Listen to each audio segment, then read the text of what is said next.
boys and girls, children of all ages, it is me, Dukect here, live this Thursday evening after the TNA Impact. And somehow, ladies and gentlemen, this company keeps on ticking. And honestly, after what we heard last week, what we hear this week, and everything else in between, we have heard news, we have heard this, that, the other. We have heard some crazy stuff here.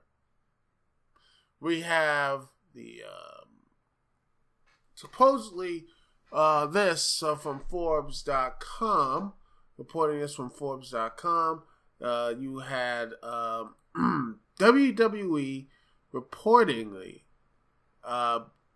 purchasing the TNA library, and it's supposedly, according to this, the Blake Ozitor, I think I made that mistake, I'm sorry.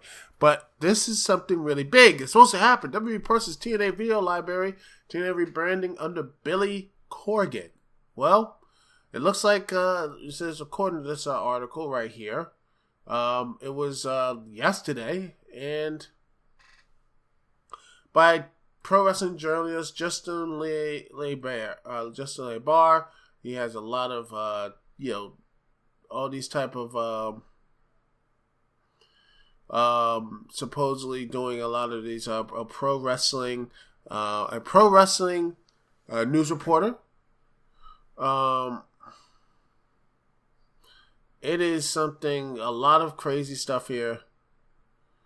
A lot of people are saying what's going on here. TNA he tweeted out saying he got a text that WWE buying TNA video library, and Billy Corgan is going to be the new majority owner of TNA, and he will going to rebrand the company, which is huge. And quite honestly, this is what the company really needs, a rebranding. As much as I like the company going on right now, it has a lot of the negativity has swirled around it. A lot of negativity, a lot of things bad, and honestly, Corgan, and hopefully he got some investors with him, can slowly start building something really positive, something really good for these people, for the people. I think it's something really good to build up a company, something that really be something really positive, changing it from Impact Wrestling to whatever, to make it feel like, hey, the guys seem to like him, most of the wrestlers seem to like him, so I'm all in with that. But it's supposedly, you see the debt they own. Supposedly, the debt they have. They have a lot of debt, and this could WWE paying out the library, which will essentially help, because you know they're gonna make a DVD based off AJ Styles and Samoa Joe and Bobby Roode. All these type of things that would help immensely for their whole catalogs and such. It would really be really great. Because, hey, AJ Styles is a champion, so I wouldn't be surprised he's going to have a DVD release sometime this year, if not next year, if this is the case. So it would help out immensely, so you can pick out his great matches, his great moments, give some interviews, talk about his time in TNA, talk about his time in Japan, talk about his time in all these other businesses, wrestling shows. It would be really good for WWE to be smart at doing this. But supposedly, there's been a bit of a backlash, ladies and gentlemen, from Bob Ryder, the TNA executive, saying, quote, guess again, tweeting saying the scoop isn't any more true than the canceled flights one was. So we tweeted that. And then you have Dixie Carter, the president, quoted out saying that rumors of TNA selling tape library W are untrue. It says, quote, Dixie Carter, breaking news. There's no breaking news that Bound for Glory was incredible, and the follow tomorrow on Impact Wrestling will be epic. But LeBar is sticking to his report, saying that WTNA won't go through, sticking by it. He's saying, yeah, he's going to be sticking by this report, saying he has a strong possibility that Corgan gets TNA and W gets the library, a nice little deal, and he wouldn't tweet that. He's putting his integrity on the line on this, which, honestly, I would not be surprised if it's true or not. If it is true, TNA needs a new rebranding. Billy Corgan seems to know what he's doing, and when with the storylines he has been doing with, say, for example, with the whole Broken Matt Hardy, and he pushed for that, I think he does have a mind for that. I think he gets what pro wrestling has been lacking so far. We've seen the athletic side. We've seen all the great stuff and great matches for an NXT or Ring of Honor and such. And that's great. I like that stuff. But the one thing that pro wrestling has been missing, and especially the WWE, for the most part, is the theatrical elements. But without the theatrical elements, the WWE has been in this malaise, this malaise of just mediocrity. Like, I like SmackDown, but even SmackDown, it's a good show. It's pretty much an okay wrestling show, and that raises it up to good. I mean, that's what it is. And even still, the ratings haven't really bared it out. Raw is going to free fall for the past, 2 or 3 years. And I love this. Like, people are like, well, Raw didn't lose that much ratings. They got that 2 million.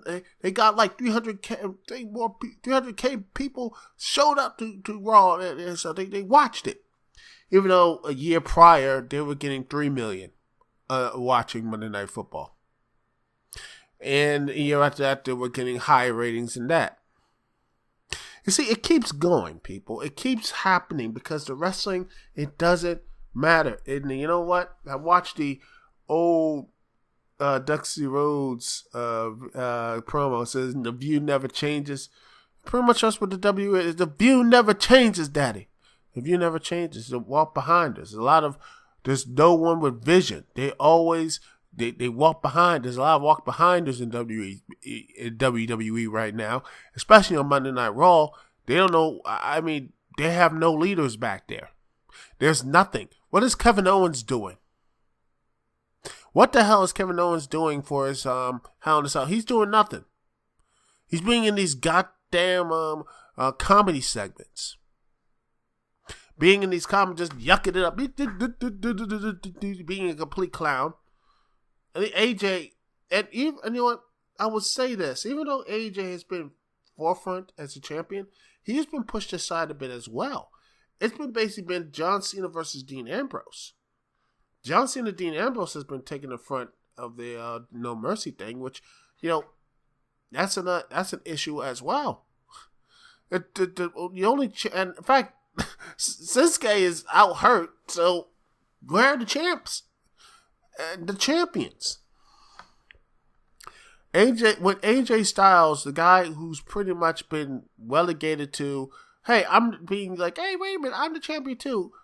Because the main focus of everything is pretty much been John Cena and Dean Ambrose.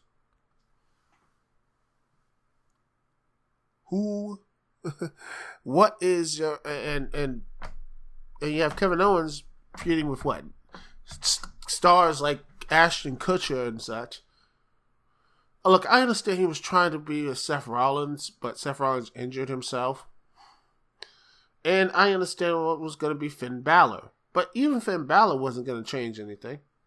And let's be honest, Finn Balor has not shook the world as most people think he is. I understand he has some fans I listen to. I understand that. I understand that he does have the flair for the dramatic when he turns into the Demon King. The Demon King! The Demon King! As Seth Rollins would say it. But he does have some elements of theatricality, and I like when he did the promo talking about the Demon King and the legends and talking about that.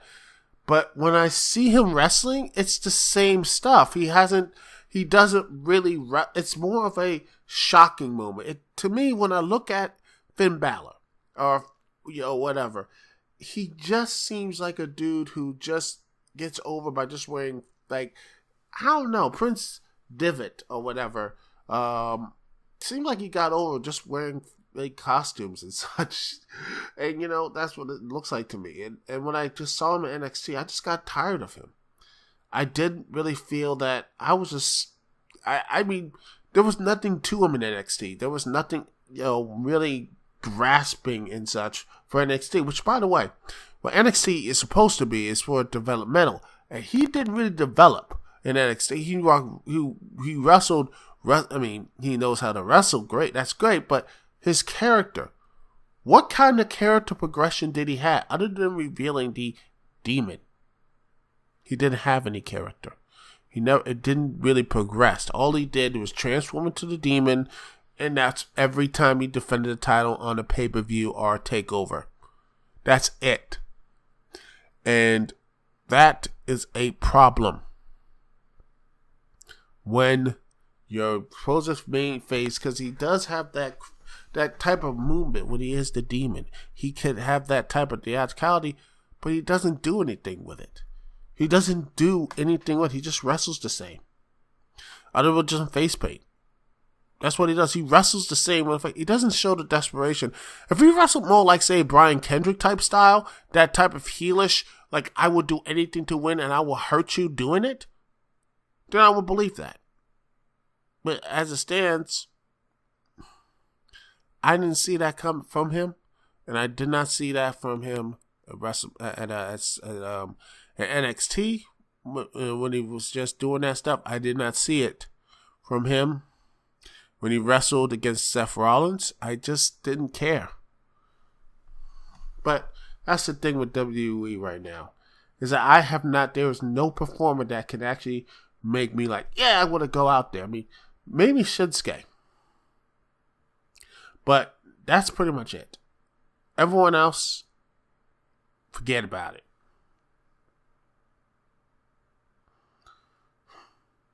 But back to my main point. Theatricality. Wrestling is pretty much, WWE has lost that.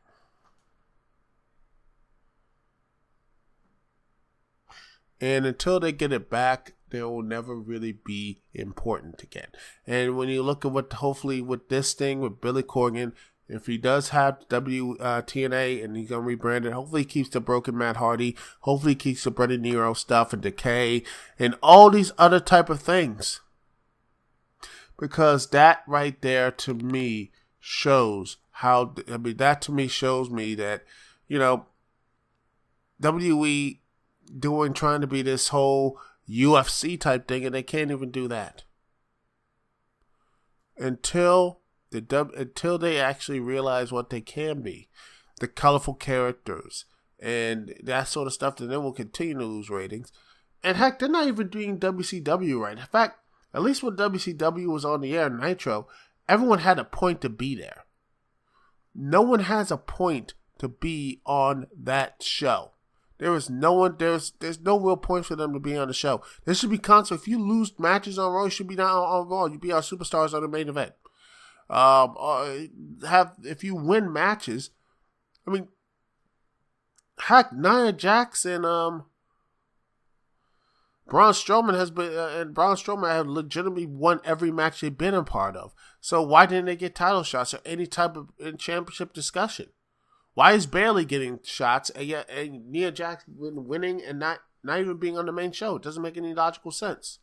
Oh, she beat the champion, okay, but she only won one match or two matches, while Nia Jax won a lot more matches and more dominant style. I mean, same as with Braun Strowman. Why is he not facing for the U.S. Championship? I'm just saying. And by the way, I know people hate Roman Reigns.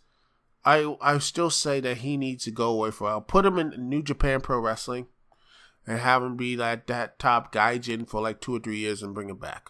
Because I think he is beyond damaged goods at this point. He's done. You could turn him heel and he'd still be booed.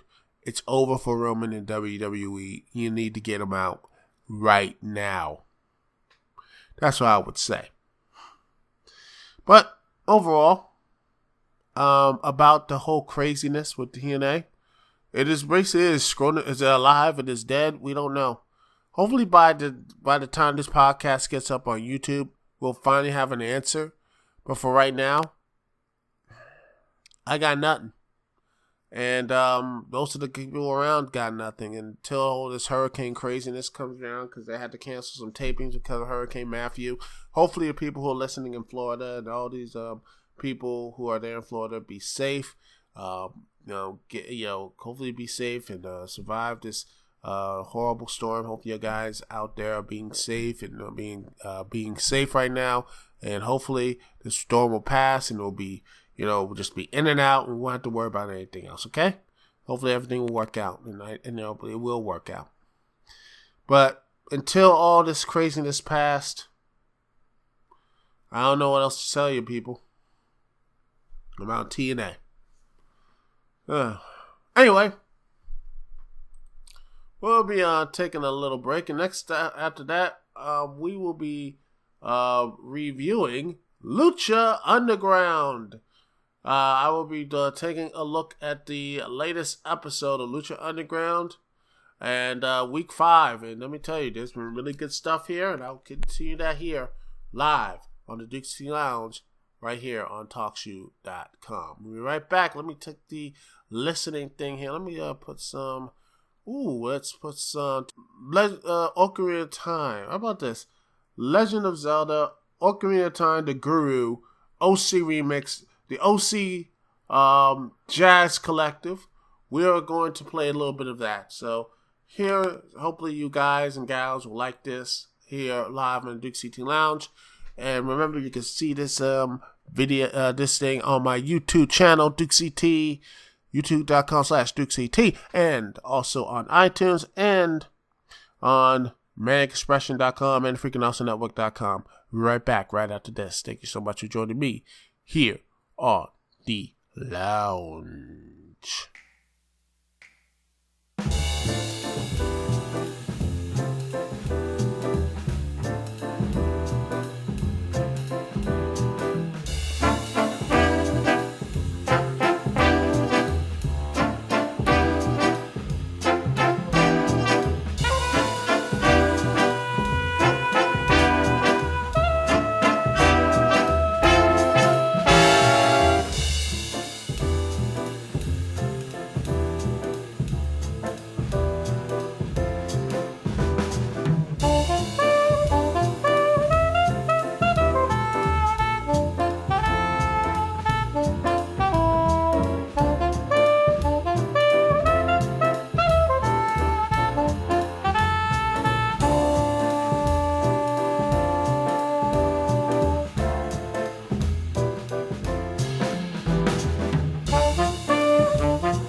Are back here live here on the Dukect Lounge. Thank you so much for joining me here live on TalkShoe.com.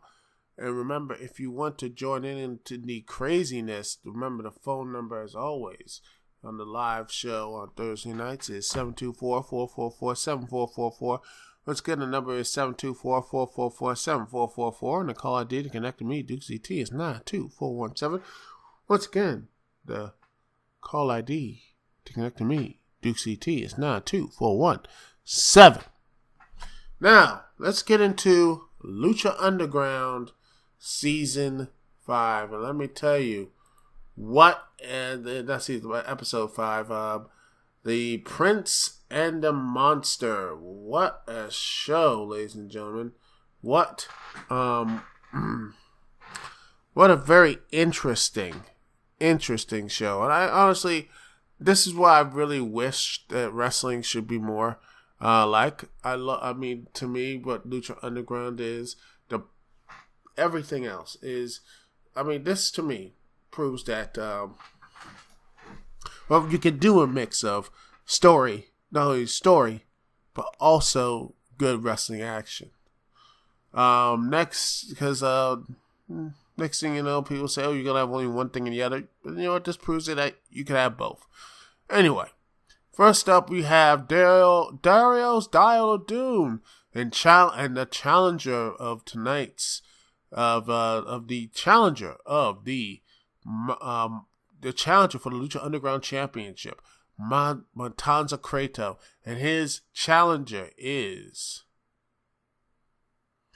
the first ever Lucha Underground champion, Prince Puma. Oh boy, that was interesting. And this looked like something a lot of it looked really, really good. And And you have Sami Callihan being involved. Well, but first, let's get into the first matchup. We have Evie. Yes, this is actually really good. Ivelisse taking on Mariposa, the sister of the Mothman, and I love this. This is actually, I think this was a really good women's match. Not great, but really good. And as Ivelisse wins with the submission, and she was attacked by both, Mariposa and the crazy Marty the Moth. But this sets up with a friend known as Sami Callihan. Yes, I don't know much about Sami Callihan, but a lot of people seem to like him. So I can't wait to see much more with him with Lucha Underground. Next up, Texano versus Cage was really, really good. Seriously, these two big dudes are great. I love both of them. These two guys should be, I'm like, why aren't they champion now? And honestly, I was surprised Texano didn't pick up the win here, but Cage proving once again that he's better. And this is something really good. And wow, Cage really is. This is actually just dominate the first one, the second, and the third. Looks like he's going to, honestly, because Lucha Underground does like throw those haymakers, maybe Cage might go 3-0 and go get the big deal. It'll be very interesting. Because, hey, Cage versus Matanza Credo, I think that'll be really fun. I can't wait to see that. Yeah.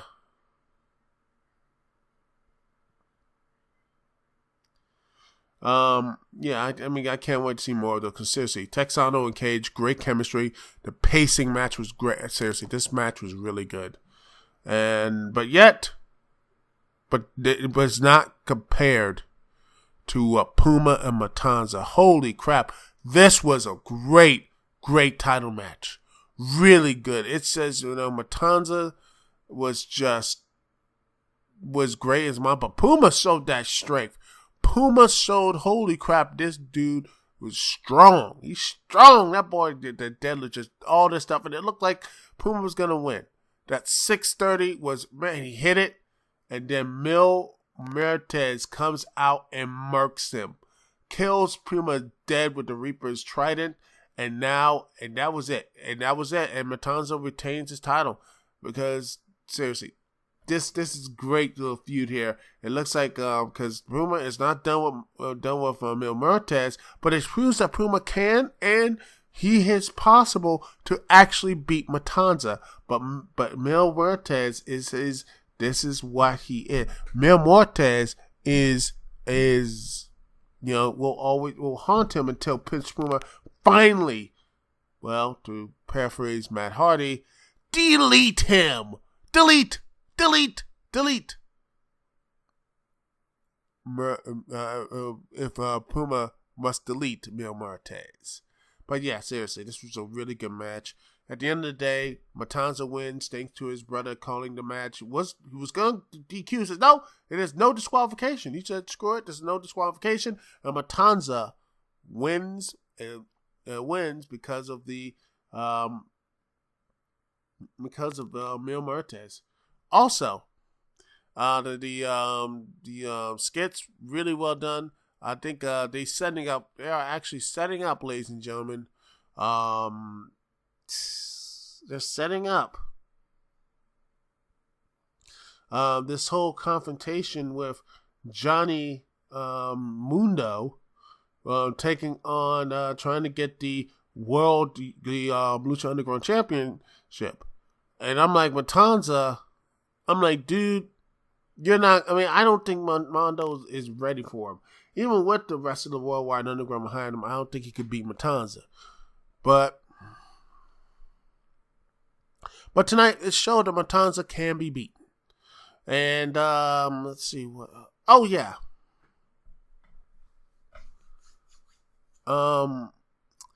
It looks like it's going to be next week. It will be Jack Evans versus Sexy Star for the Gift of the Gods. Interesting match here. Also, you had a very interesting promo for the Follow the White Rabbit, the White Rabbit, the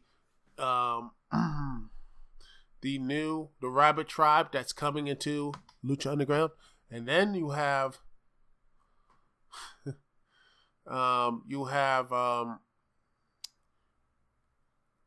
Killshot saying, "Ooh, there's someone a mysterious message handed by Joey Ryan's like, you left me to die." Who is going to be the true villain of Killshot? What's going to happen? He just got his dog tags back from Marty the Moth, so what's going to happen? Who's going to be the guy? Who is the person? What is the person who wants to get Killshot? Who is the person coming after Killshot? We'll find out. Hopefully real soon. Anyway, that's it for Lucha Underground, and that was really, really a fun show. So anyway, that's it for the show here as well. Thank you so much for listening. This is the Duke CT. Thanks for listening to Dukect Lounge. Remember to like and subscribe and all that crazy stuff that you can do on the YouTubes and the things and such. Anyway, thank you. Once again, I keep saying thanks. I gotta find a better outro. But anyway, seriously, thank you so much for listening. We'll be back next week, live on TalkShoe here on the Dukect Lounge. Peace and love. I'll see y'all when I see y'all later.